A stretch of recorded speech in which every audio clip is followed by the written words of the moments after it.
The last part of the 20th shloka was Dhyanamrita aswadinam asmakam sarasiruhaksha satatam sampadyatam jivitam.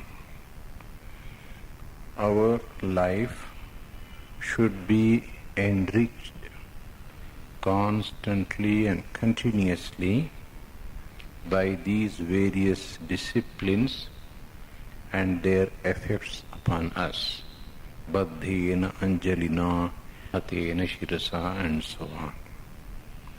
So the poet has given us the hint.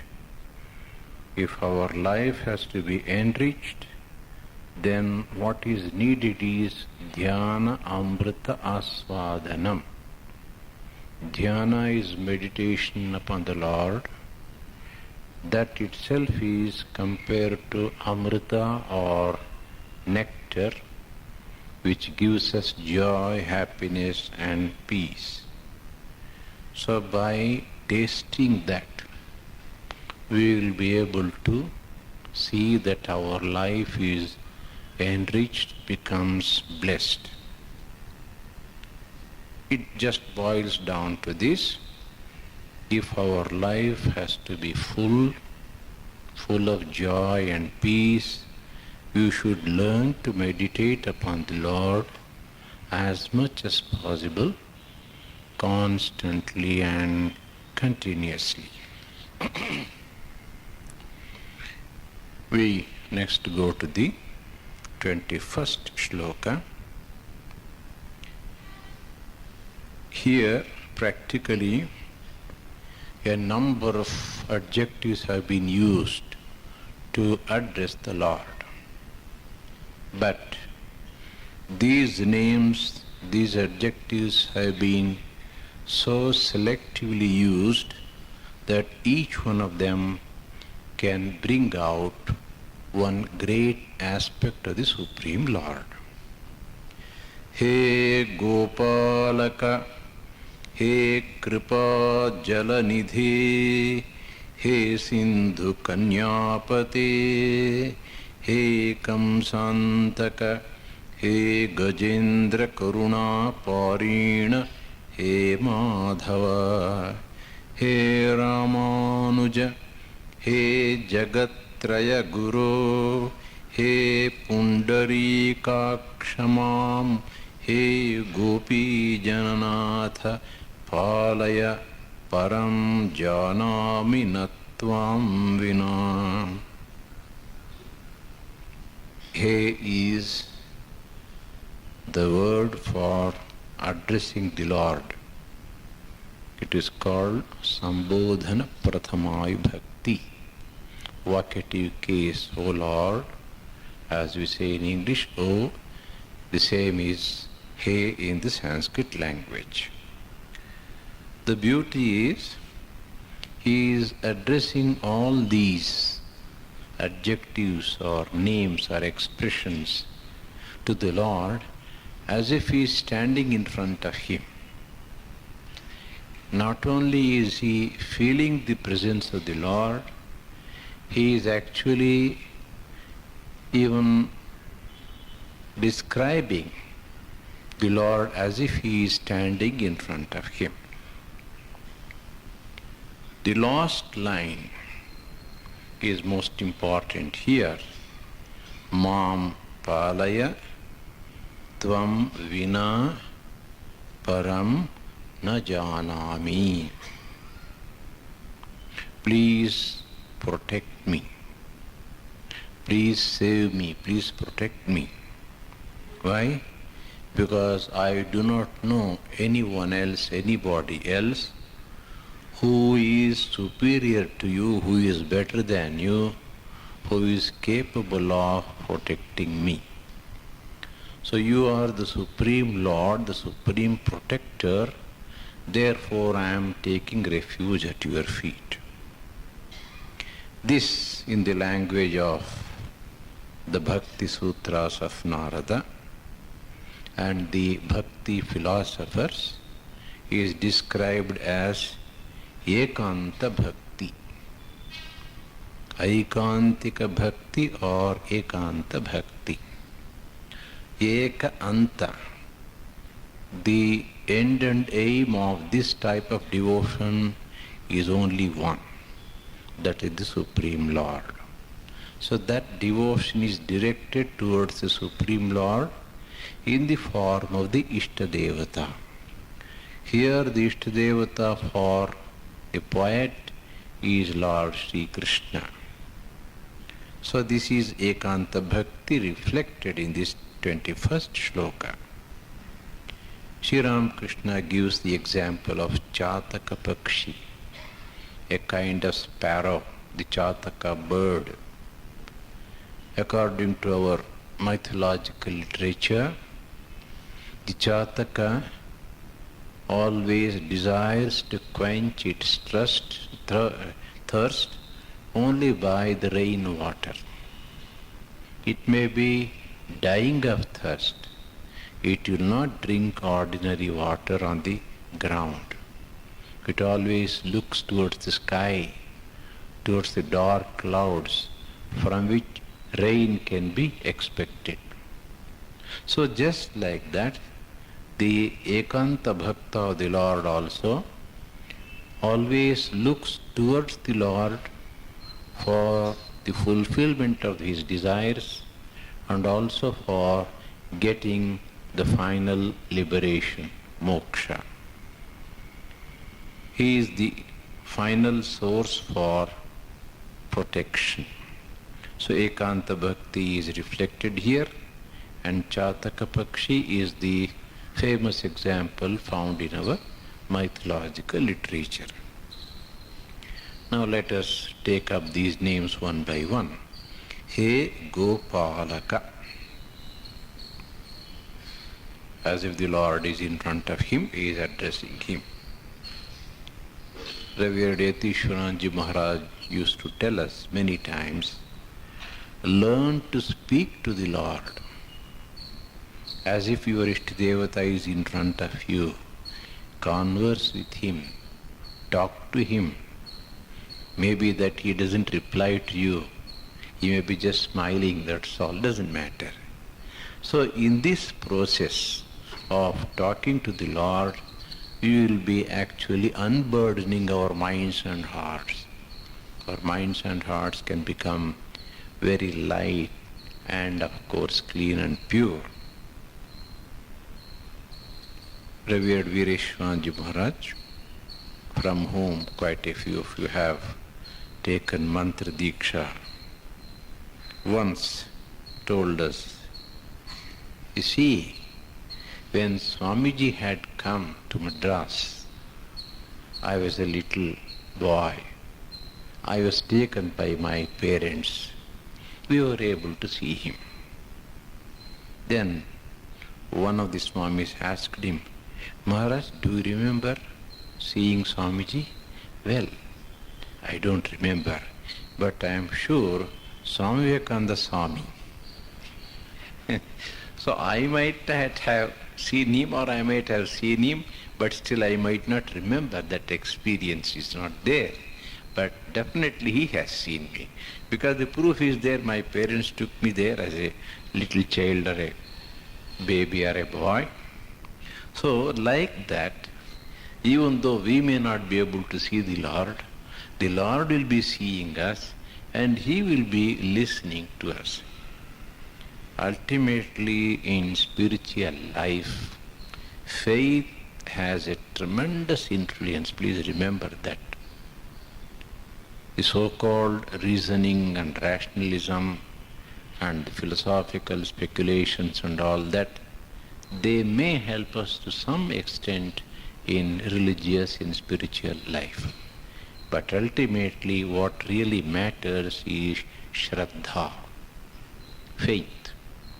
And Shraddha or faith should be in the scriptures, Shastra Vakya, in the Guru, saints and sages and seers and our own spiritual teachers, and ultimately in one's own conscience.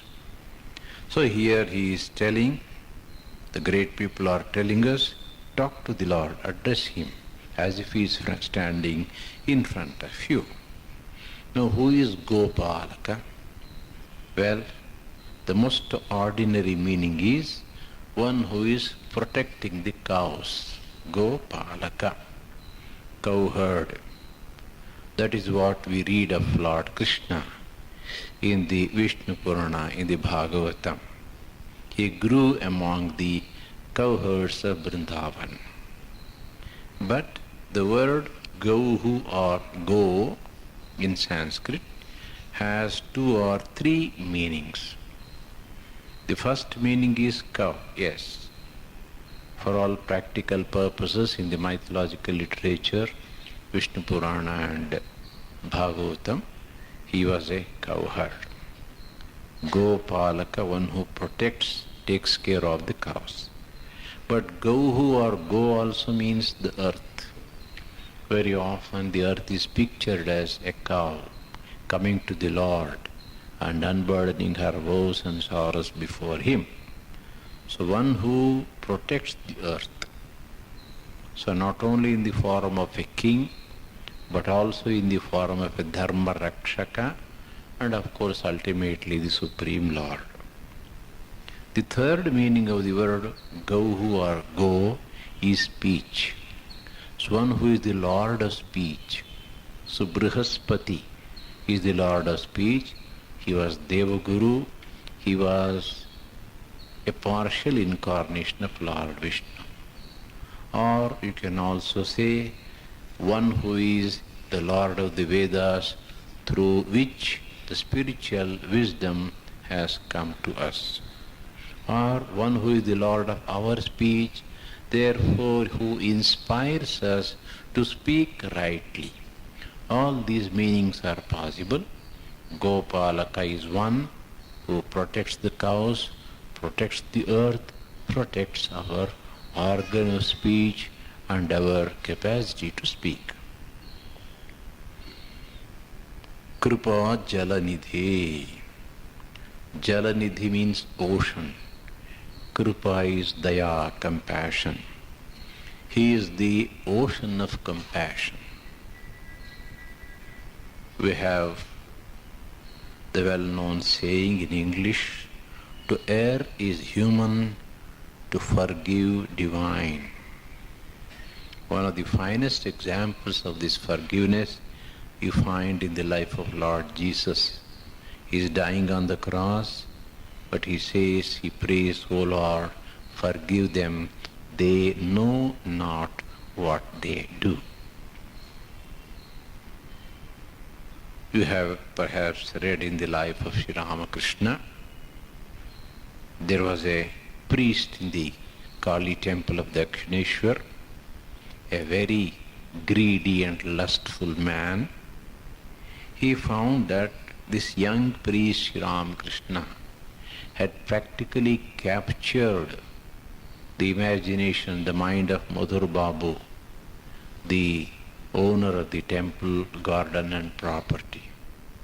So almost like a slave, Madhur Babu used to obey Sri Ramakrishna. So this fellow wanted to know from Sri Ramakrishna, what is the secret, Vashikarana Vidya? What is the secret by which you have been able to capture him? He asked Sri Ramakrishna many times. Sri Ramakrishna said, I have not done anything, I don't know. But this fellow thought that Sri Ramakrishna didn't want to teach him that particular Vashikarana Vidya, that power of conquering others. So one evening, just after sunset, when Sri Ramakrishna was in a half samadhi state and lying on the ground in ecstasy, he came and kicked him with the shoes on. Sri Ramakrishna just kept quiet.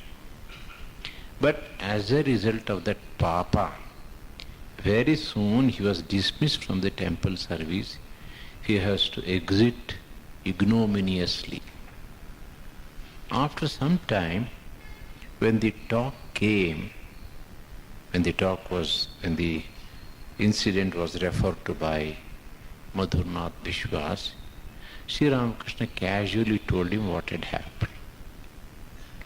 Then Madhur Babu told him, "Why did you not tell me? I would have removed his head. I would have cut off his head.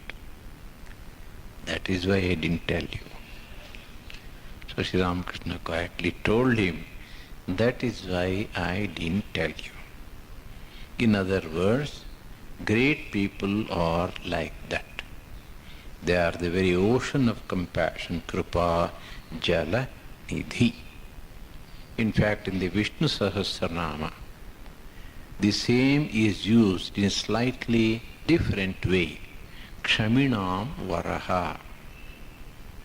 Those who show kshama, who pardon others, forgive others, among them he is the best. Jesus says in one of the places in the Bible that one should forgive any number of faults and mistakes and sins committed against us.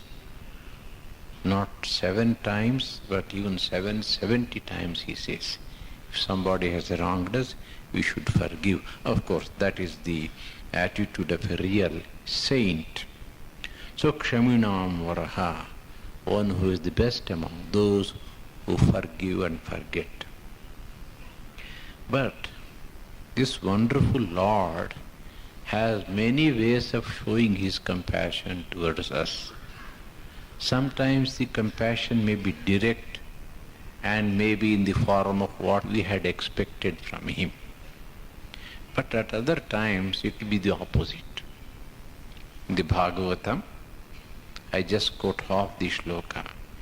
Yasya anugraham ichchami tasya vittam haramyaham. If I want to show my compassion, bless somebody, the first thing I do is take away his wealth and make him a poor fellow. It's a wonderful way of showing compassion. The Lord comes and tells us that he will show his compassion, we will have to tell him, please don't. If this is the way of showing compassion. But there, Lord Krishna has expanded this concept further. See, first of all, I take away his wealth. Since the wealth is gone, now that person starts depending upon his relatives and friends.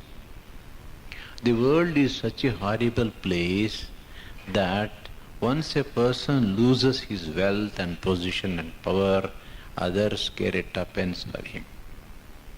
So his own friends and relatives will desert him.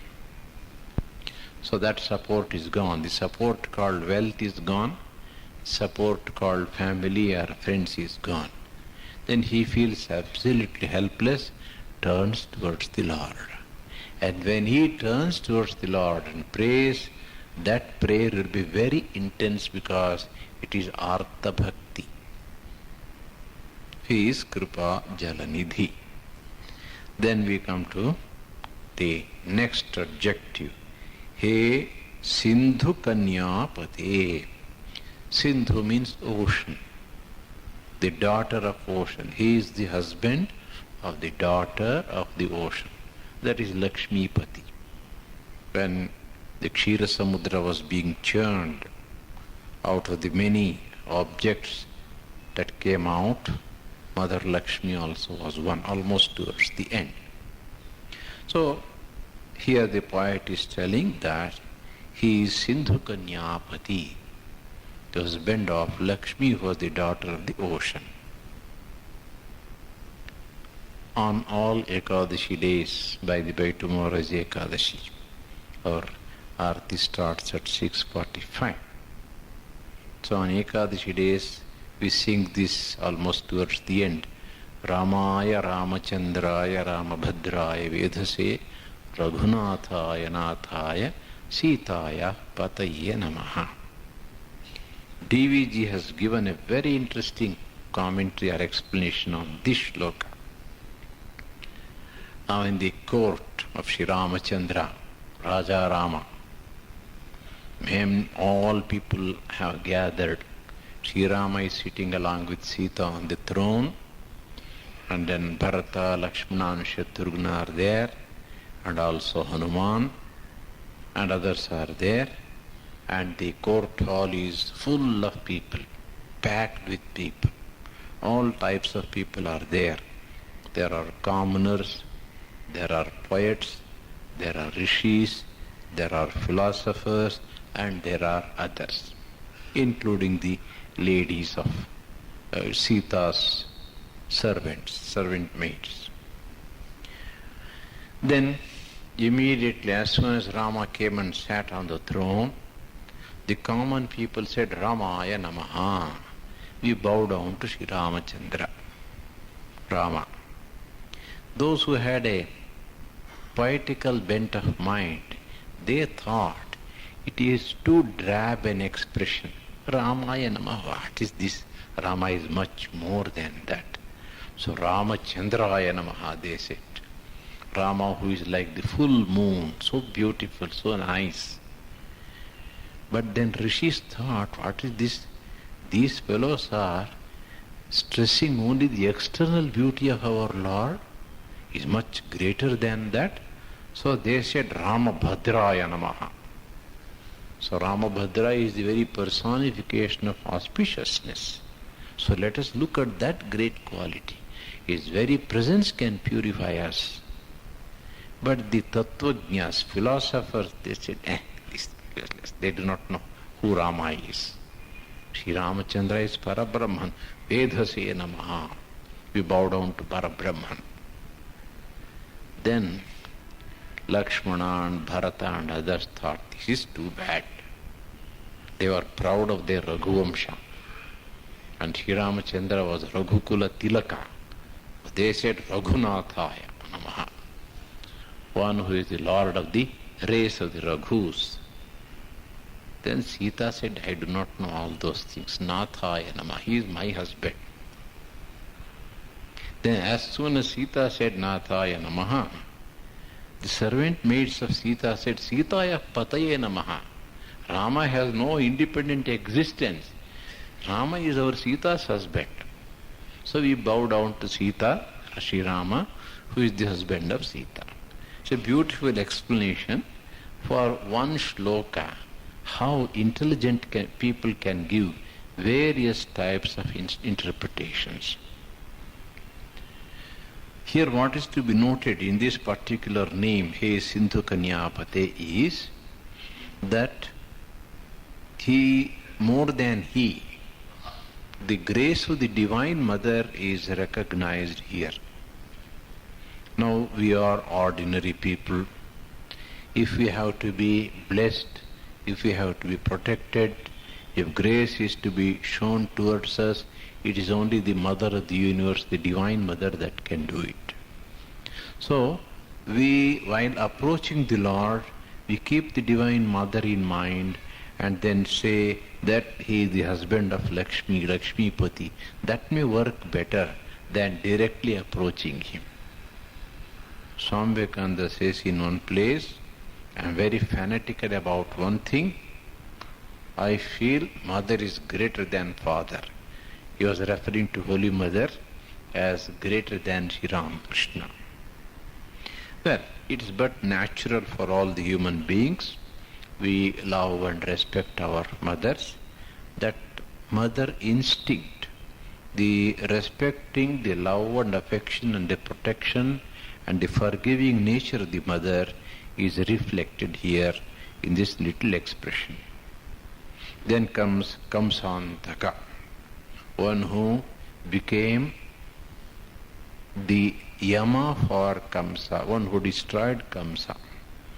Kamsa, according to the Vishnu Purana and Bhagavata, was actually a Rakshasa called Drumila. So he had been reborn as Kamsa. He was not actually of the Daivi type. His nature was completely evil, and ultimately he met his death at the hand of Lord Sri Krishna. He is Kamsa Antaka. Here one point we have to remember.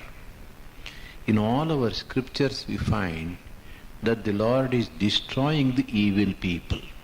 Why does he do it? The Gita gives us the solution. Paritranaya sadhunam vinashaya cha dushkritam dharma samsthapanarthaya sambhavami yuge yuge. I take birth by my own free will in every age in order to protect the good people, the sadhus, and destroy the dushkritsas, the evil ones, and re-establish dharma. Dharma has got two aspects, the cosmic aspect and the social aspect. As far as the cosmic aspect is concerned, it is called as Rita. Rita is the word used in the Vedas, especially the Rig Veda. It is the cosmic law. Because of the power of Rita, the sun rises in the east and sets in the west. The rain comes at a particular period. Similarly, the summer and so on, the seasons are regulated. The crops grow in a particular way.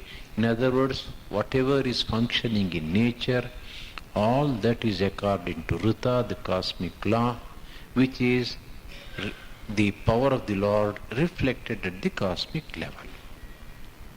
The same power, the same cosmic law, when it acts at the lower level amongst us, the human beings, at the social level, it is called as dharma. Dharma again has got several senses. The most fundamental sense of the word dharma is God Himself. Dhri, dharana dharma mityahu. It is called as dharma because it is supporting the whole universe. Who is it, or who is He that is supporting the whole universe? Srishti, Sthiti, Pralaya, all these three are being done by the Supreme Lord. So God, the Supreme, is dharma in the fundamental sense. The second sense, dharma also means the path of sadhana that leads to God realization. So religion, as we loosely use the word. Then the third aspect of it is duties and responsibilities in life. So here, when the Lord says dharma samsthapanarthaya, all these aspects have to be remembered.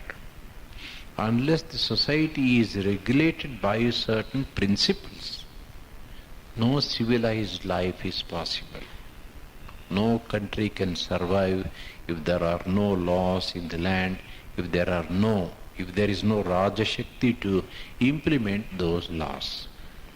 So when this goes wrong, when the dushtas become dushkrit, dushtas who are people who are evil by nature, when they get an opportunity they become dushkrit, they start doing evil things. So when they start doing evil things, good people try to resist, but gradually they find that their number, their strength is much less. So dushtas who have become dushkrit are gaining in strength, gaining the upper hand. At that time the Lord will come down. So the Lord has got the primary responsibility of re-establishing dharma. Because if dharma is re-established, then only the society can go on smoothly and nicely. But how to do that? Dharma is a concept. Dharma is reflected in the conduct of good people, sadhus. Therefore, the first thing that he does is to protect the good people. If good people are protected, if good people can lead their lives according to the principles of dharma, then other people can see and learn from them. They are the models for the whole society, men of character. So, paritranaya sadhunam. Now, the dushkrit, the evil people, they are giving trouble to the sadhus. Now, how to control them? One method is to convert them from evil ways to good ways of life, as Buddha did in the case of Mala. But there are exceptions. Normally the bad people will never learn the lesson. So ultimately the Rajadanda has to come to punish them. So in all these avatars which we come across in the Puranas, the evil people are fought and destroyed. So once that is done, the evil people are destroyed, the good people are protected, dharma is re-established, because now good people can practice dharma fearlessly. So when we look at the avatar of Krishna, where he killed Kamsa, Kamsa was practically the first important person. Of course, other Rakshasas were there sent by him, but he was the primary person responsible for all the mischief. So once he was eliminated, the entire Yadukula was rejuvenated.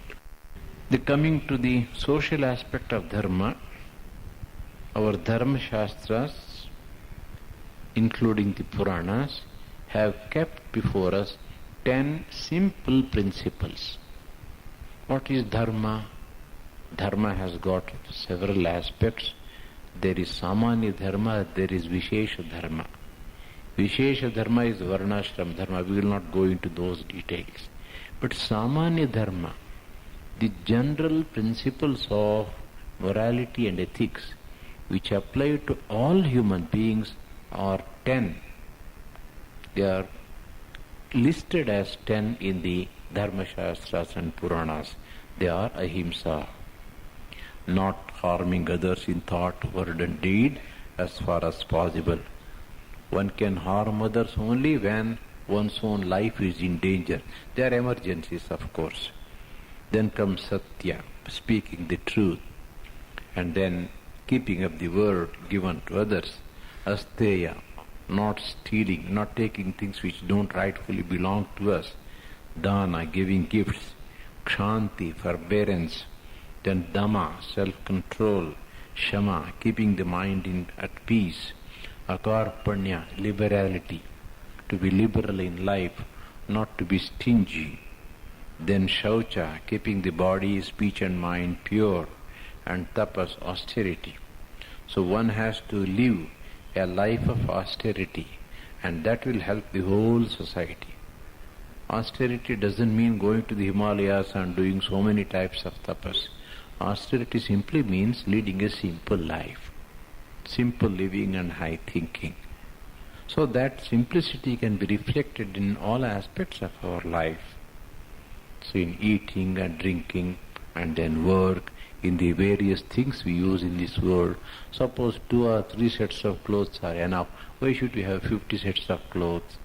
Suppose 8 morsels of food are enough to keep the body in good condition. Why unnecessarily take too many things? So one has to think for oneself and try to lead a simple life. That is tapas. So these are the 10 aspects or 10 qualities which come under the social aspect of dharma. So Krishna came to destroy evil people like Kamsa and protect dharma according to the Gita. The next expression is Gajendra Karuna Parina. Parina, one who has reached the other shore. Gajendra, the king of the elephants.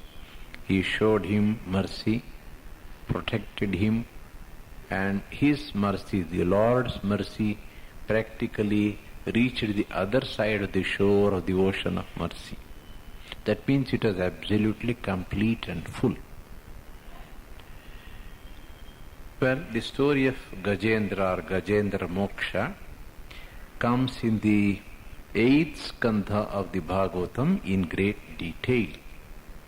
Even today, the Gajendra Moksha section and the stotra of Gajendra towards the Lord are treated almost on par with Vishnu Sahasranama and other stotras, said to be very powerful and very effective if it is chanted. The story goes like this. Indradyumna was a great king.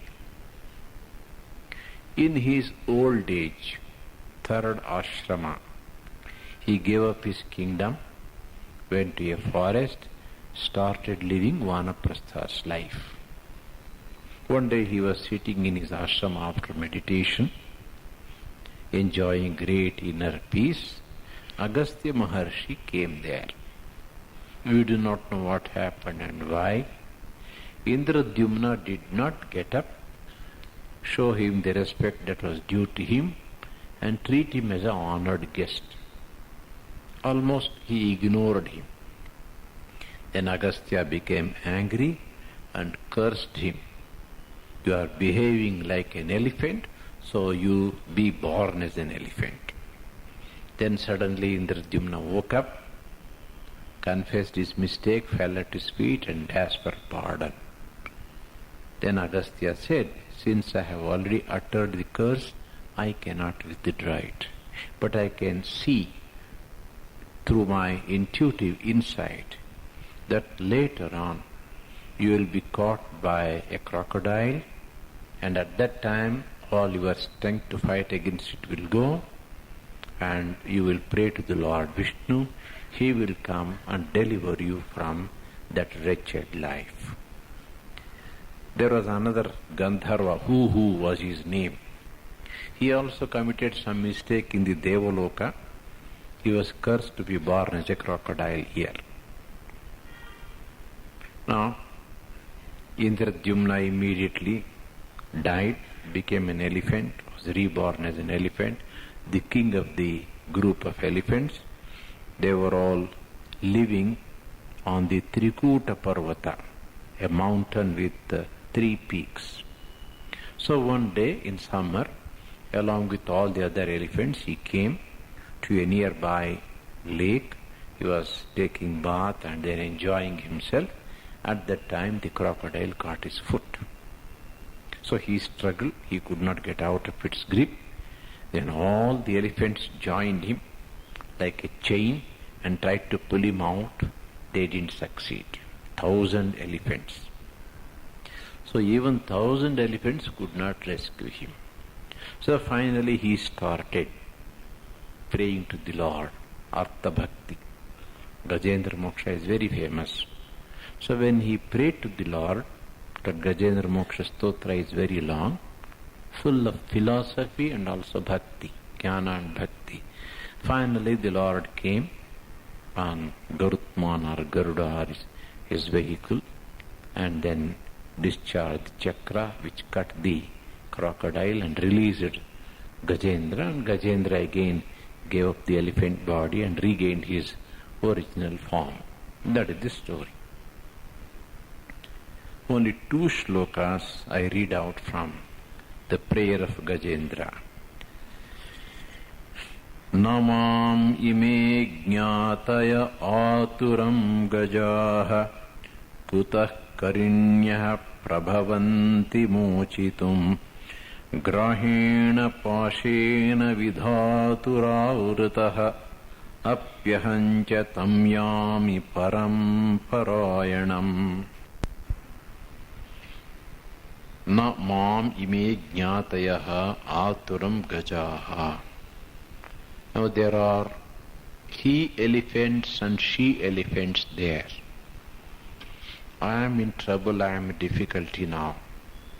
All these he elephants, male elephants put together, they are not able to save me. Then what to speak of the she elephants? I have been caught not by a crocodile, but actually by Vidhi, the Lord of death, fate. Therefore, I take refuge at the feet of the Supreme Lord, who only can deliver me from this condition. Param parayanam tam yami. I take refuge in him who is the greatest and the best. Yah kaschanesho balinuntako ragat prachanda vegat abhidhavato bhrisham bhitam prapannam paripati adbhayat mrutyuh pradhavat yaranam tamimahi. There is only one protector, the Supreme Lord. I take refuge in him. The people of the world are caught by the serpent called death. The serpent called death is very powerful, very fearful. With tremendous speed, he comes and catches hold of the people. People want to run away from him, but they can't escape.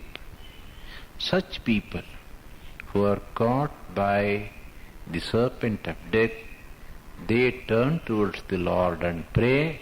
Immediately the Lord comes to their rescue and protects them.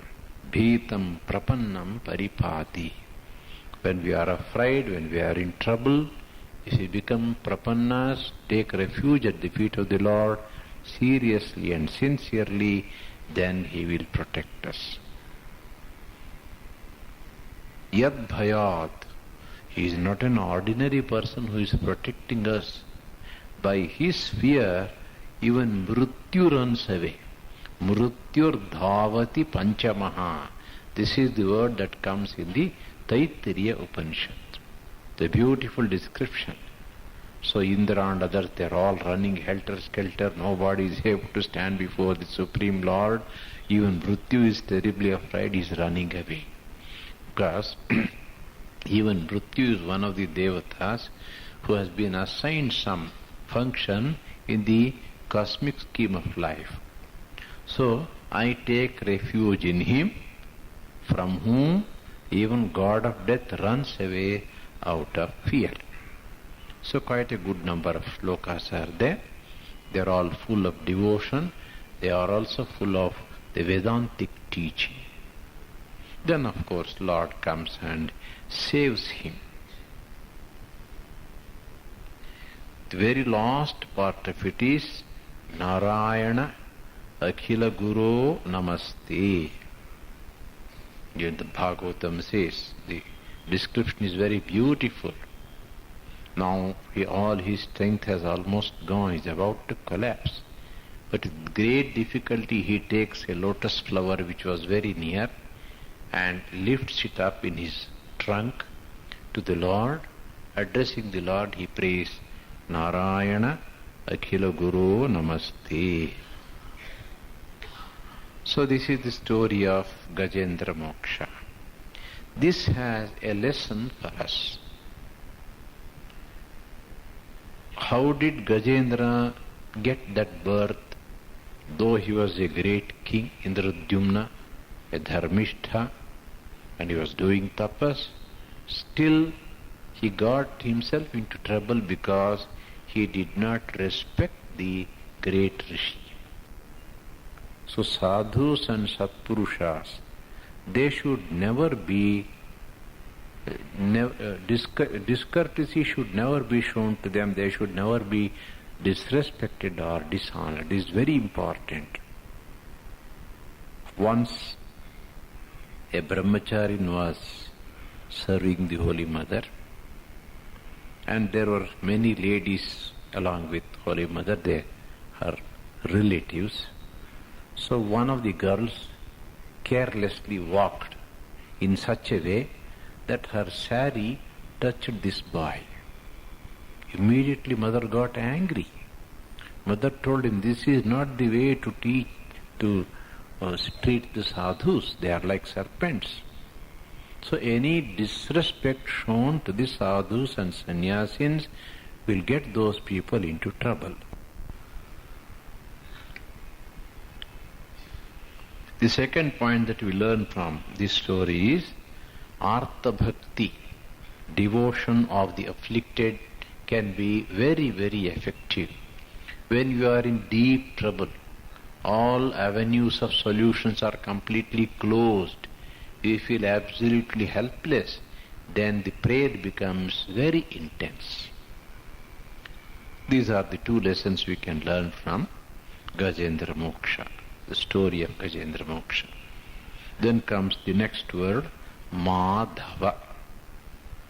Ma means Lakshmi, the husband of Lakshmi. That's the simple explanation. But there are also other explanations given by the commentators. Madhu vidyava bodhyatvadva madhavaha Maunat Dhyanacha Yogacha Vidhi Bharata Madhavam.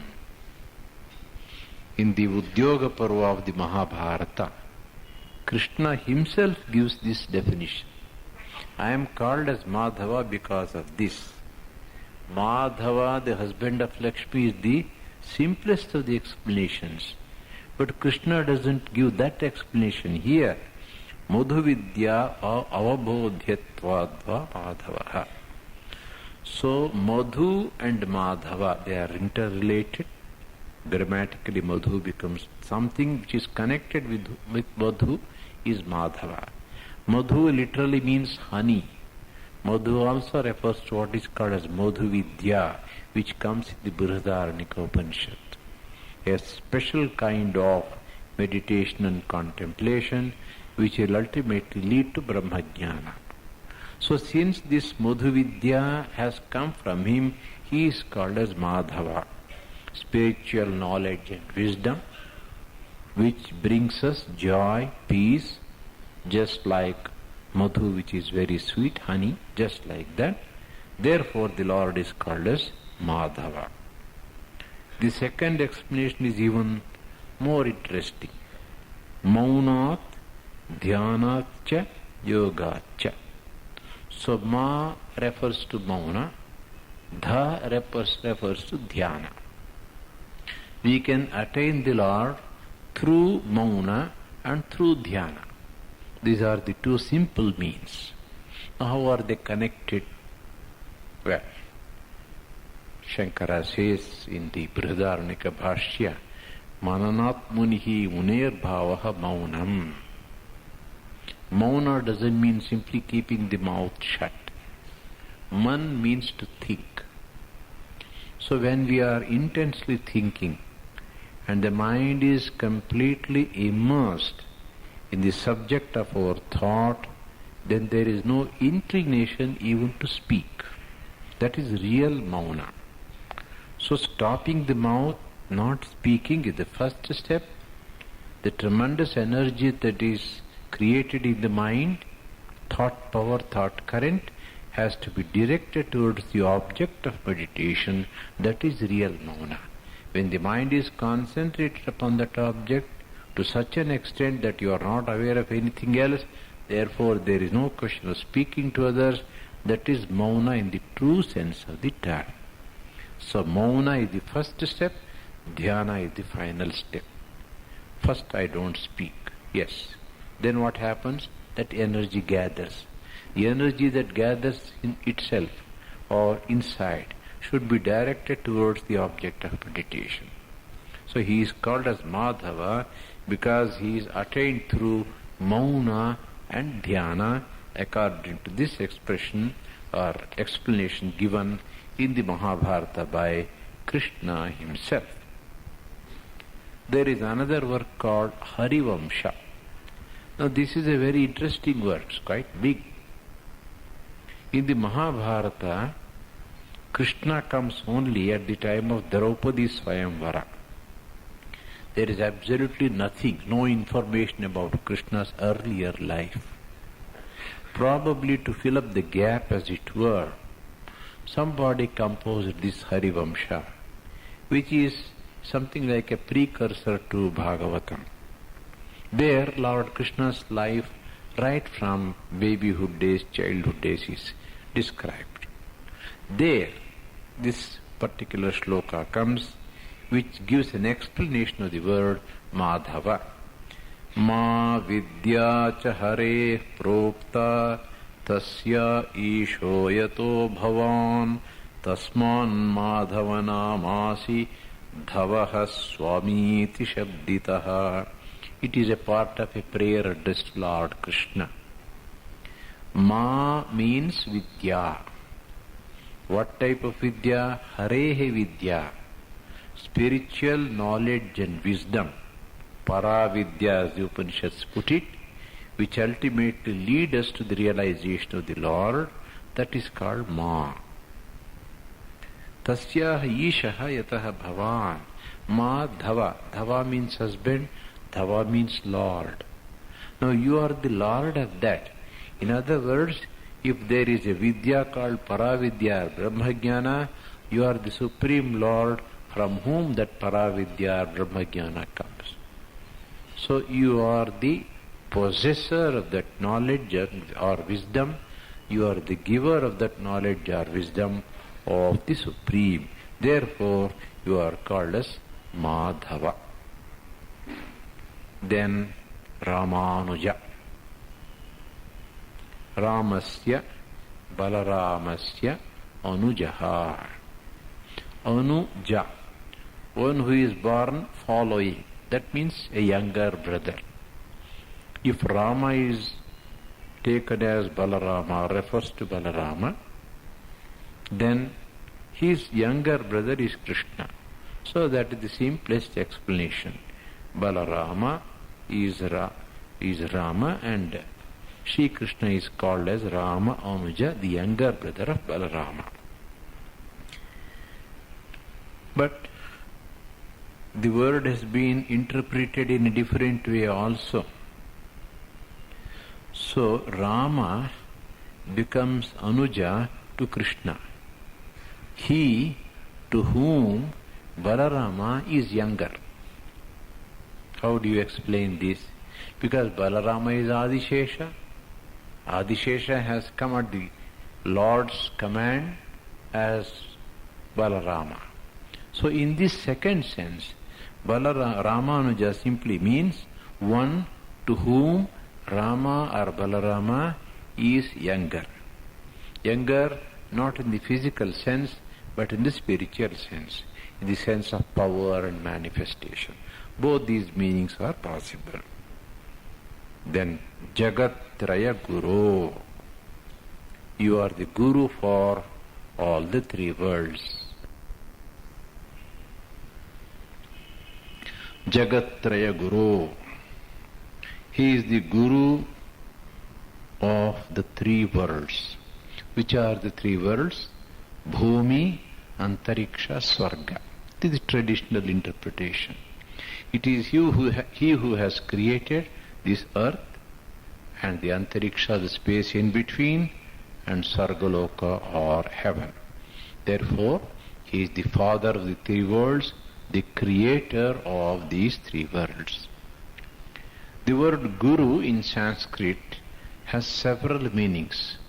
Not only the teacher, but also father, but also Karta, the doer, but also husband, but also one who teaches. All these meanings are possible. And in the Vishnu Sahasranama, the same name has been repeated, Guruhu Gurutamo Dhama. He is the Guru of the whole universe. Shankara gives a simple explanation. Why is the Lord called as Guru? Sarva Vidyanam Upadeshtritvat Virinchadinam api Brahma Vidya Sampradayakatvat Guru Tamaha. No, he is the person from whom every Vidya in this world has come to us. Secondly, Chaturmukha Brahma is supposed to be the origin of many kinds of arts and fields of knowledge and sciences, and the Lord is superior to him. He is even his Guru, the Guru of the Gurus, so he is called as Guru Tama. So Jagatraya Guru, one who is the Guru of all the three worlds. And in the Yoga Sutras, one of the sutras which refers to Ishvara, God, runs like this. Sapurvesham api guruhu kalena anavachchedat. Ishvara, God, is the supreme Guru, who is the Guru of even the most ancient Gurus, because he is not limited by time. Ordinary people like us are limited by time, but the Lord is not limited by time. He is Ananta. He has no beginning, Anadi and Ananta. Therefore he is beyond time. Therefore he is the original, the very first Adi Guru. Tamasya Pujyascha Gurur Gariyan. In the 11th chapter, while praying to the Lord, seeing his Vishwarupa form, Arjuna says, you are Pujya, you are Guru, you are superior even to the Guru. You are Guru of the whole world. Now Jagat Traya can also be interpreted in terms of living beings. There are Danavas, there are Manavas, there are Devas. 3 levels of beings. So he is the Guru for all because he is the Father from whom all these beings have originated. He is Prajapati, Pitamaha, from whom Danavas, Manavas and Devas have come. In that sense also, he is Jagat-traya Guru. The Guru, the Father, the originator of the 3 worlds, the Guru, the Father or the originator of 3 kinds of living beings. Then Pundarikaksha, Kamala Nayana, one whose eyes are as beautiful as the lotus leaf or the lotus flower.